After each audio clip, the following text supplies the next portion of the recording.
പ്രധാനമന്ത്രി നരേന്ദ്രമോദിയുടെ UK ഔദ്യോഗിക സന്ദർശനം നാളെ തുടങ്ങും. ചാൾസ് മൂന്നാമൻ രാജാവുമായും UKയിലെ ബിസിനസ് നേതാക്കളുമായും അദ്ദേഹം ആശയവിനിമയം നടത്തുമെന്ന് വിദേശകാര്യ സെക്രട്ടറി വിക്രം മിശ്രി വാർത്താ സമ്മേളനത്തിൽ അറിയിച്ചു. 25-26 തീയതികളിൽ പ്രധാനമന്ത്രി മാലദ്വീപ് സന്ദർശിക്കും. മാലദ്വീപിന്റെ സ്വതന്ത്ര പ്രാപ്തിയുടെ 60ാം വാർഷികാഘോഷങ്ങളിൽ പ്രധാനമന്ത്രി വിശിഷ്ടാതിഥിയാകും. പ്രധാനമന്ത്രിയുടെ മൂന്നാമത്തെ മാലദ്വീപ് സന്ദർശനമാണിതെന്നും വിക്രം മിശ്രി പറഞ്ഞു.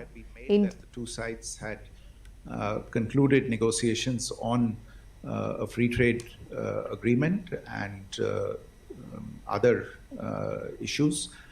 Since then, the two sides have been in very close touch with each other. There is the obvious legal scrubbing, etc., that any such agreement needs to go through. We are continuing to work on those, and last minute work on that is continuing. And let me just say at this stage that we will update you on the final details related to this at the appropriate. India-UK സ്വതന്ത്ര വ്യാപാര കരാർ സംബന്ധിച്ച് ചർച്ചകൾ നടക്കുകയാണെന്നും ഉചിതമായ സമയത്ത് അന്തിമ വിവരങ്ങൾ വെളിപ്പെടുത്തുമെന്നും വിക്രം മിശ്രി പറഞ്ഞു.